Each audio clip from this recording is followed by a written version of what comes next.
Hello everyone and welcome to another reaction. A while ago I was thinking that the genre I listen to the most is rock, then maybe metal, then maybe rap, and then it's a sort of a lot of other genres combined. But if there's one that I'm definitely not into it as much as I'd like to, that's electronica. From now on you'll see more electronica on the channel, and what a better way to start than with somebody who a lot of people consider the godfather of modern electronica, and that's no other than Aphex Twin. I gotta say though, I had a hard time knowing where to start because looking at his discography, the names and the covers, it's very hard to tell which ones are compilations, which ones are the studio records, which ones are singles, EPs. It's just freaking confusing, but I did my research and I know this Select Ambient Works from 85 to 92 is his debut. So this is where I'm starting. This is also the part where I stop talking and start listening. So remember to stay up to the end for the review, and I hope you enjoy it.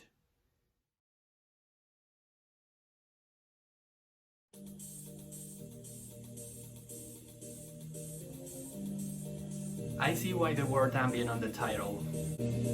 So simple and so beautiful. Oh my god. And so tender. That 808 is usually harder, but here is just smooth. Something I never thought I'd say about an 808.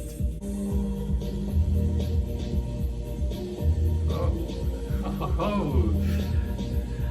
A little drum and bass driven moment.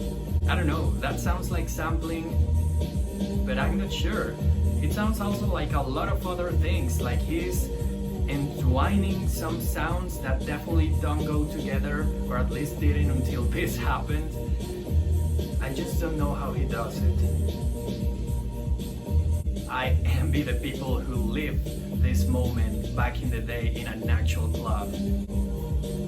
There's a sound there, right there, something that hits rock bottom, and it's definitely sampling. I know because I've heard that sound before in another record, I just can't remember which one. Those marvelous synths. They have been playing the whole time, haven't they?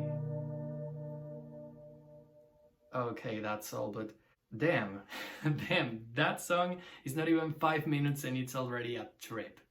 Okay, let's go to the next one.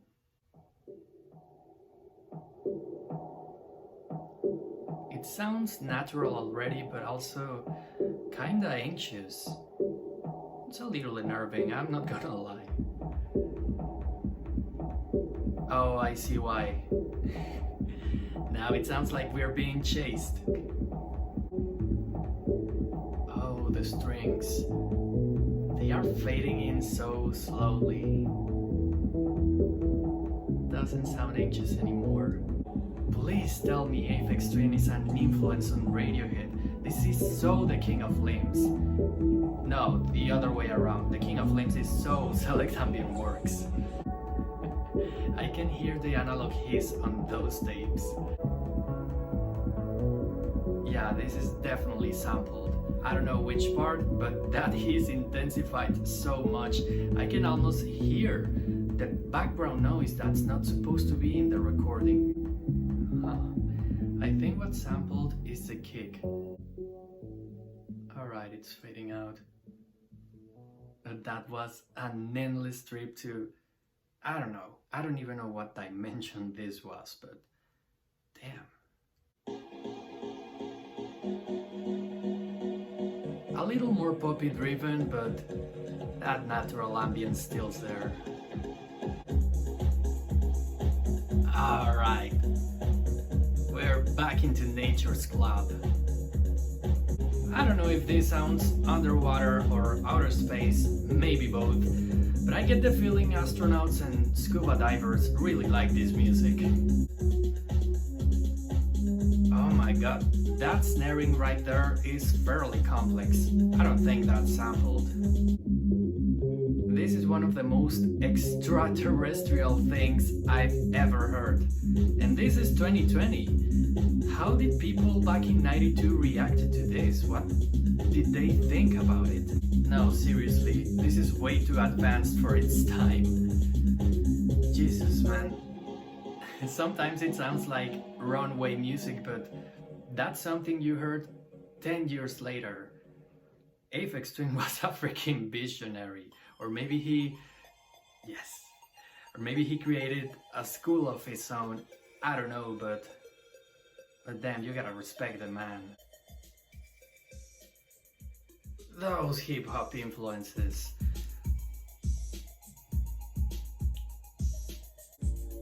Okay, this was trendy in the 90s, yes, but nothing so smooth and soothing. He's combining pop, the pop of the time, with something completely unique. Brian Eno must be proud. Did he just saturate that bass? Yes, he did. Just now I'm realizing this is probably an instrumental record. I mean, I wasn't expecting lyrics, but this is so hypnotic, I didn't even notice. Those hi-hats are the signature hi-hats of trap, but this was released in '92. I love how every single song here sounds exactly like its name. All of these words are probably made up, but they still sound just like it. And it's fading out. Well, that was definitely a trip through the city.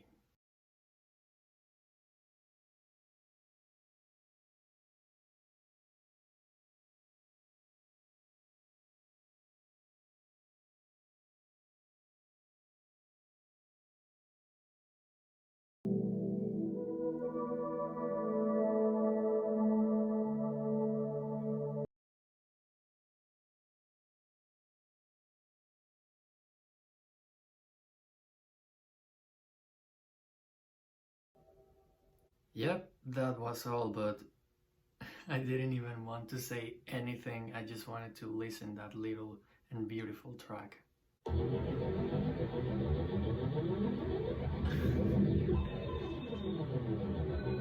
This 90s death grips.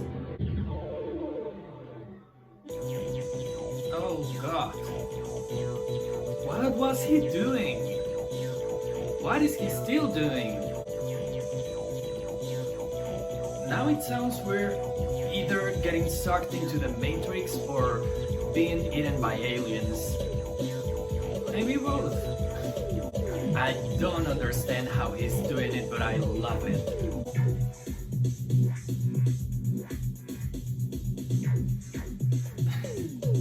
I can't even describe what's happening now. It just sounds like a portal. Man, we're being turned into binary code right here.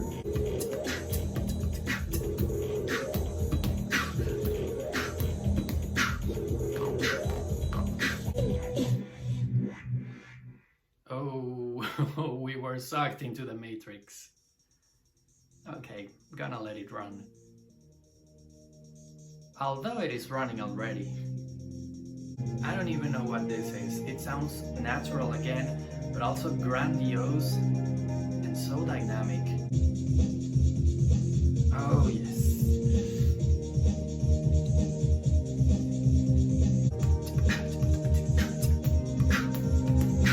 Every time I hear those drums, all I want to do is beatbox along with them.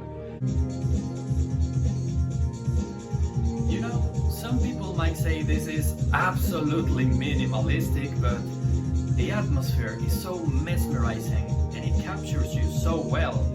You forget you're listening to, I don't know, maybe 5 sounds at once only. I love how underneath there's something unnerving about these songs. They trigger this fight or flight response because they sound like we're being chased, but in such a chill way, and we don't feel in danger or anything, we just enjoy that chase. Okay, maybe there's more than just 5 layers to each song, but still it creates so much with so little.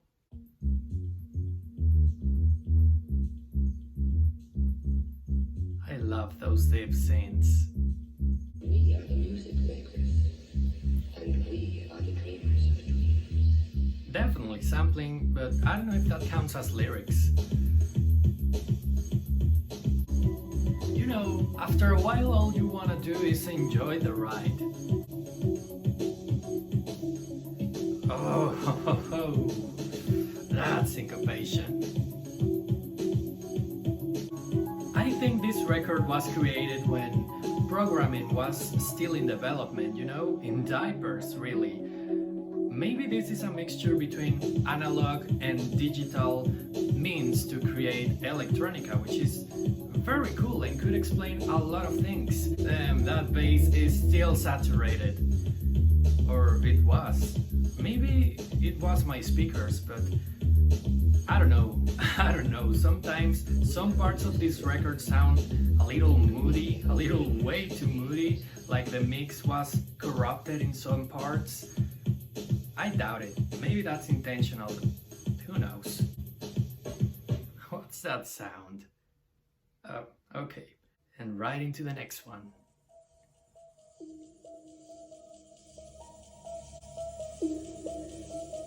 Yep.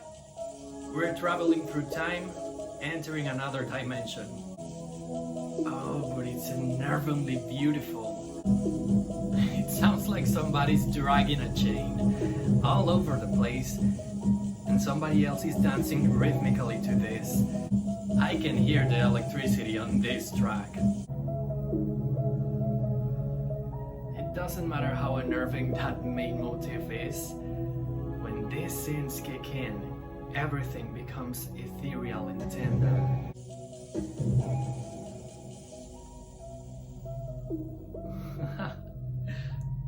I was in a trance with the eyes open, but how wouldn't I? Right away into the fun part.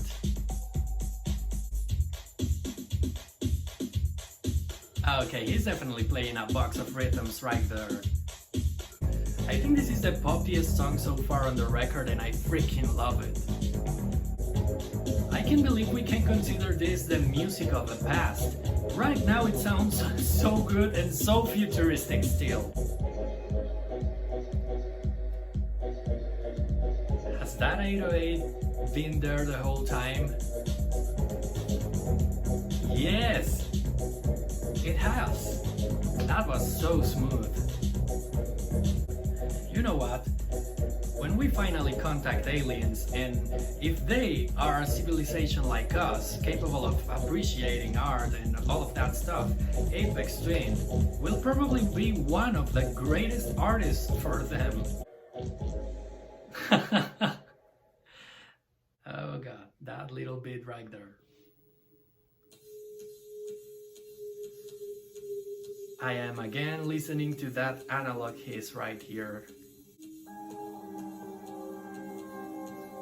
I'm so glad I'm doing this in October. Halloween is near and this is perfect for it. Such a dissonant cadence. Yeah, this sounds exactly like a headphoning.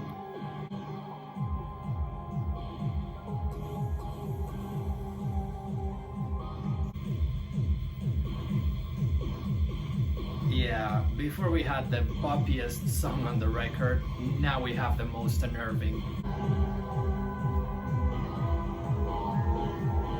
Oh, damn! He's slowing down and speeding up that tape.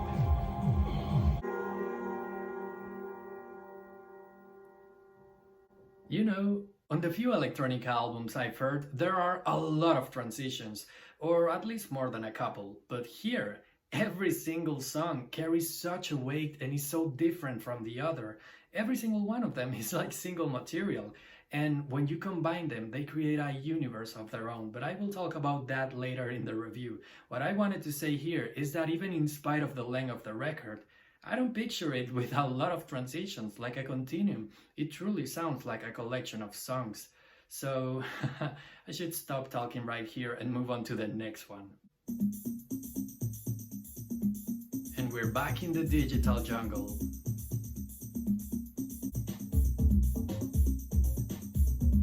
It took me a second to catch that rhythm. It's so curious.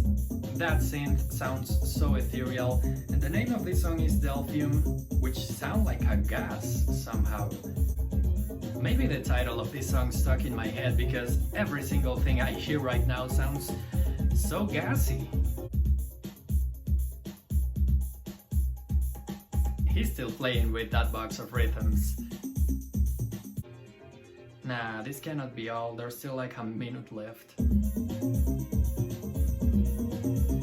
Ladies and gentlemen, our first Aphex Twin coda.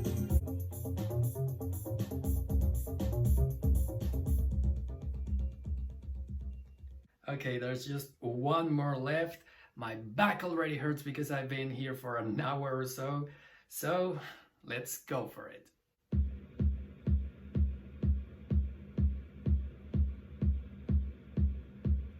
It sounds like a single kick, but either has tons of reverb we can barely listen, or there's something else happening right there at the same time. Very in the background, it sounds like explosions.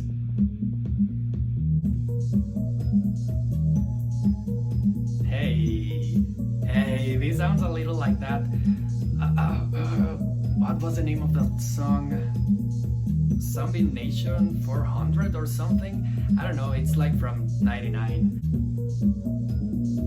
Oh yes, that bass is getting heavier. Okay, something happens with this record. It sounds like the interface where he was recording the instruments kind of unplugged for a second.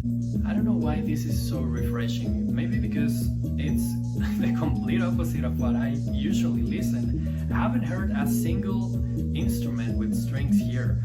And if I did, or if I thought I did, they were probably synths. It sounds like he recorded this with a MIDI controller, if they existed back in the day, and just a box of rhythms, an interface, a computer, tapes. That's all he needed. What a thing Aphex Twin achieved with those things only. Now it sounds like a dream. Like we're just ascending into the clouds. And that was all, ladies and gentlemen. Selected ambient works from 85 to 92. And so, for this review, I thought I could come up with a lot of things to say about this record, because once you know the story behind it, there's just so much to talk about. But I don't think words can get up to what it's actually like to experience it. Let me begin by reaffirming how futuristic Selected Ambient Works sounds. This record is a trip to the utopia of one's own mind. The aesthetic of the songs here is incredibly vivid, a true stimulus for the imagination if you ask me, and this turns the record into something cinematic. Truly, every song here seems to be a visual story somehow, one that's also from a very science-fictional movie. The track listing and rhythm also contributes a great deal to the atmosphere. The songs seem to be showing you the parts of the city where the action happens, but at the same time, they are a white canvas for you to create a story of your own. And even if you don't make a story up, just listening to this record while doing your regular activities could improve your day so much. It happens to me that I'm hypnotized by these songs, and something I usually do in, let's say, 20 minutes, I do it in 6 because I'm caught up in the moment. But you know what really impresses me about this record? How it is basically homemade. And you know what impresses me even more? How Aphex Twin recorded this in his teenage years. I mean, a lot of us also wrote and recorded music when we were teens, but at least mine wasn't this good. And when I say good, I'm not even counting the sound quality. I learned the saturation and interference here are actually technical errors because he recorded with, well, let's say it, poor quality material. Some parts of these files or tapes are indeed corrupted. I am aware now I listened to a remastered version of the record, so I can only imagine how this sounded back in the day. But of course, sound quality is the very least thing you'll be paying attention here, because not even the most corrupted of these tapes could possibly stain the beauty on this music. In Selected Ambient Works, you'll find a story of your own. Time after time it will take you to other realms, all of them different, but all of them equally marvelous. Before I tell you how many songs I added to my library, I have an important announcement. I swear I won't bore you with sad details, and I'm gonna go straight to the point on this one. My family situation hasn't been exactly the best nowadays, and that has made my life outside YouTube really struggling right now, so I can't directly ask for your help because I'm ashamed to do it, especially when it comes to the monetary one. But if you ever wanted to support me for what I do here on the channel, I have put the link to my PayPal in the description. Any kind of donations right now would help a great deal. I have had this account forever, but I never thought of asking for donations because one, that's not the reason why I make videos, and two, because I never needed until now. Anything helps, really, and I will be forever thankful for any donations, tips, or even wishes I receive. I have also been thinking about opening a Patreon where I can take requests on demand and give exclusive content to those who want more or simply want something in exchange for their money, which I completely understand. But I don't know, what do you guys think? In the meantime and from now on, I leave my PayPal in the description in case you'd like to help me right now. And again, I'll be forever thankful. If you're still here, I'm already thankful, and as I promised, I added the whole record to my library. I don't think I would skip a single song on it because this is definitely meant to be heard as a whole. And so, that was my reaction/review of Aphex Twin's debut. If you like what you see, you can always subscribe, or if you'd like to watch more, you got this playlist where you'll find all of my other reactions. And I think that's all for today. Thank you so much for watching. My name is Tony Whitburn, and I'll see you in the next one.